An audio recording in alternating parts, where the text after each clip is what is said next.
The theme for this week's research journal is the idea of exploitation of folk healers. And there was exploitation not only in conquered countries, that was, for example, the Americas and the West Indies, but also folk healers back home in Europe as well.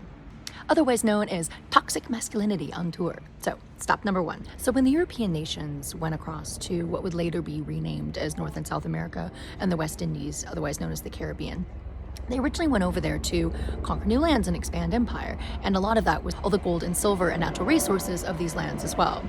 But gold and silver can run out. By the 17th century, however, they then started focusing on green gold. They were plants that would be profitable. So these would be plants that would be used to enhance food or to make drugs. Identifying which plants would be profitable became the main focus of these colonizing groups. And the countries that we're really dealing with are mostly England, France, and Spain. But of course, all Europe got involved in some level, especially Sweden. From the beginning of these conquests, finding new cures for diseases very much interested these medical researchers. And what's the good of having a plant, though, if you don't know what to do with it? And the local natives were kind of sick of their shit, and they didn't really want to be sitting there teaching and helping their murderers. One Spanish medical researcher came to the rescue of conquistadors abroad, and in 1565, he published his Historia Medicinal. This book was to help conquistadors abroad to create their own cures from the local plants that they had around them. And this first book that he published was so popular that apparently they were clamoring for a second one. And in the second one, they published a letter that was supposedly written to Menardes from a conquistador, and it reads like so. I write to you so that you may consider how many more herbs and plants possessing great virtues similar to these that our Indians must have. But they are out of our reach and knowledge because these Indians, being bad people and our enemies, will not reveal us the secrets. Not a single virtue of a herb, even if they should see us die, even if they should be sawed into pieces. If we know anything of the matters that I have treated, we have learned it from the female Indians, because they get involved with the Spaniards and they reveal to them all they know. So this is gross on many levels here. But it was not only the fact that, of course, the disgusting way in which they were relating to the natives, but the fact that if women tell you something about a healing cure, it's obviously just because, they're sleeping with all the men. It's not because they weren't actually the keepers of these medicinal secrets and actually the healers themselves. And Menardes apparently agreed with this conquistador, because there's another part in his book when he references a healing spa that's in Ecuador. And he said, well, the spa can't be as great as the spas that we have in Europe because there are no attending doctors who are there to help you use the waters better or something. And what's funny, though, is he says there are just these certain women there, as if the certain women who were administering the water were the local doctors. Did that not occur to you? And what's funny is that's not even the weirdest thing about this, because he shipped over this book to help the conquistadors to use the cures in the Americas. And the conquistadors were asking for more books about how to use these cures, because obviously they couldn't beat it out of the natives. So you have a European medical researcher who's written not one, but 2 books about how to find cures in America, and he'd never been there. Which brings us to part 2 of our potted history of colonial medical research, otherwise known as Gimme That.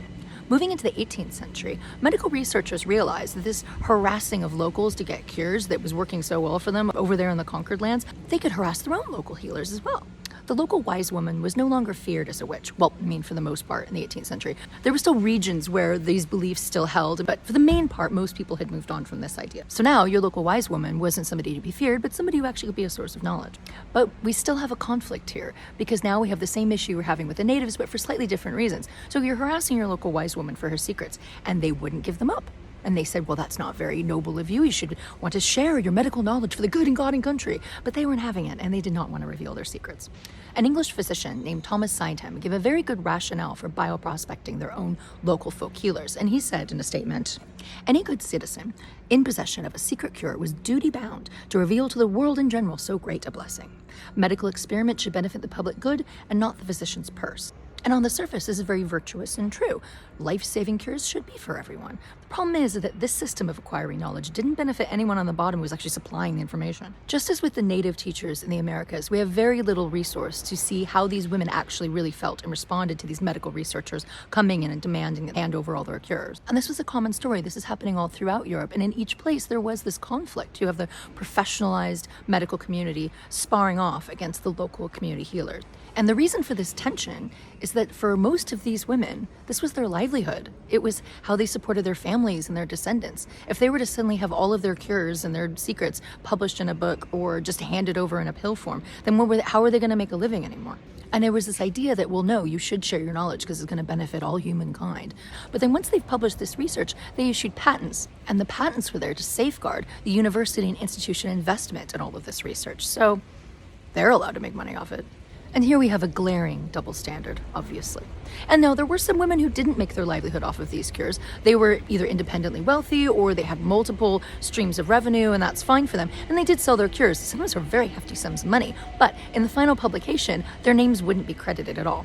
And in fact, the only name on it would be the researcher who published it, not the woman whose family knowledge created the cure in the first place. So in this loop, in this method of knowledge sharing or extracting from native peoples and also from women across mainland Europe, was this idea that you have this circle of knowledge. Someone publishes a book, sends it to the Americas, it gets revived, it gets published again. And all of this circle, this loop, is wealthy white men writing for other wealthy white men. This is the voices we've got, a bunch of wealthy white men, as per usual. But still, how are we going to get the other side of this perspective? Now, there are some researchers who've done some marvelous work of how these cures were part of a larger belief practice and how sometimes those belief practices could be used for activism. So it's not all doom and gloom. There are some people who are being a bit kind of punk rock about it too.